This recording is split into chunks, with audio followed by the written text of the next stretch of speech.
So my name is Mary McKnight and I run the Service Dog Academy here in Seattle, Washington. We help train both pet dogs and service dogs, and our pet dog program helps pay for our low-cost service dog training program. So when you train your pet puppy or pet adult dog with us, you help support videos like this. This video is mostly for our service dog students, but is completely applicable to anyone who travels on an airplane with their pet dog as well. So this video is going to be talking about tips for traveling on an airplane with your service dog. So I have taken about 25 different flights with Jasper. He was my first service dog. And Liam and I have gone on approximately about 15 different airplane flights. So we kind of know a little bit about what we're talking about here. So let's get into it. Our first tip is make sure you have as much paperwork as possible. And what I mean by paperwork is, unfortunately, your rights when flying with a service dog are completely different than your rights here on the ground in the United States. So this is especially true with psychiatric service dogs. Unfortunately, people with psychiatric service dogs are being discriminated against in the air, and it's being allowed by law. So it's really important that you bring as much documentation as possible with you so that you are not confused with a person with an emotional support dog who is trying to, or a person with a pet dog who is trying to say that they have a service dog and kind of scam the system. So we suggest that our students bring as much documentation as possible that their dog is a service dog.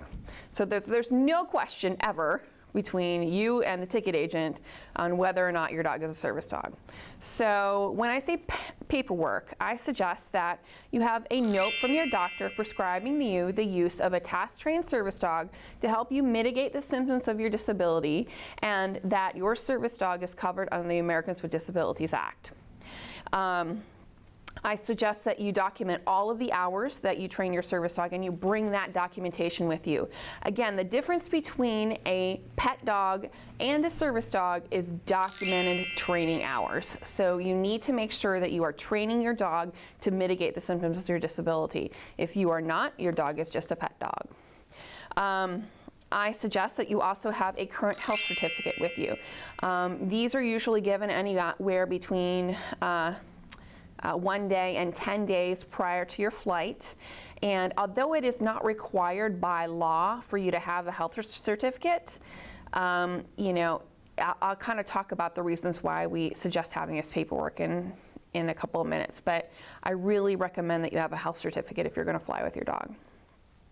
You need a copy of your dog's vaccination record. So you need to make sure that you are, traveling to an area that whose vaccinations are listed on your vaccination history. You don't want to travel into an area and not have your dog properly vaccinated. I would suggest if your city has a service dog registry that you also have a copy of the paperwork that your dog is a registered service dog in that city, and a copy of the letter of the training organization that you have been working with in training your own service dog, and any sort of certification that you have obtained from that organization. And I would also suggest that you carry a copy of the air carrier access rules with you so that you know exactly what the service dog laws are, and you can actually hand this to this ticket counter person so that they know that you know what you're talking about when it comes to flying with your service dog.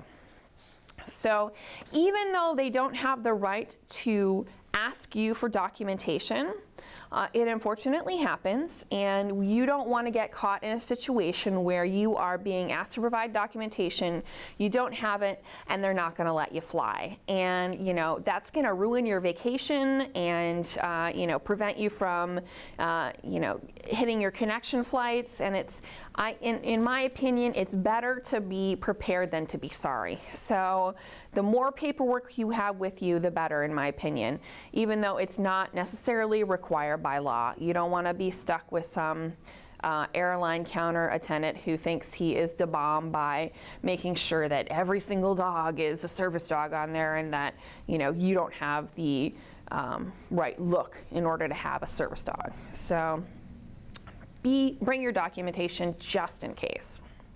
All right, so the second thing that I want you to bring is your dog's service dog vest. And specifically, what I mean by that is, a vest that clearly states that you have a service dog. Maybe hopefully in 1, 2, and 3 spots that your dog is clearly a service dog. If your dog is walking into a airport with a vest on, he's going to be more likely to be taken seriously as a service dog. So highly, highly, highly recommend that you have as many patches as possible saying that your dog is a service dog, and you have a really nice vest for your dog. If you're walking in with a bandana, you're going to get questioned. But if you walk in with a really nice heavy-duty vest, you're going to be less likely to be challenged at the airport. And again, it's just about the worst thing possible to be challenged while you're on your vacation, and you're going to miss your connecting flights, and you're going to lose your hotel rooms and all of that unfortunate stuff that happens when people decide that they want to press the rules with you, even though they don't have the right to. So the next thing that I suggest that you have with you is a phone. Preferably, the reason why I suggest this is because unfortunately sometimes people have been known to be charged for sitting in the bulkhead. So I have a large dog. I have a Labrador. There is no way he's going to be able to sit in 36C in the very back of the airplane and be able to fit underneath the seat. So what I suggest you do is call ahead of time. Tell them that you're flying with a service dog, and tell them to put you in the bulkhead seat or in the seats with the most room in them. So you are not allowed to be charged an extra fee for being put in the bulkhead seat because you are flying with a dog that helps mitigate the symptoms of a disability. And I, again, highly recommend the bulkhead seating area because of the fact that it allows you to have a little bit more legroom and allows your dog to have a little bit more legroom. So those are the things that we recommend that you have with you. Again, a phone so that you can call them when you make your reservation and tell them that you're traveling with a service dog. A service dog vest that again says service dog all over it so that no one ever has a question as to whether or not your dog really is a service dog or not. And then also as much paperwork as possible documenting the fact that your dog is a service dog. So have fun traveling with your service dog, and we look forward to seeing you next week on our video blog about pet dog and service dog training techniques.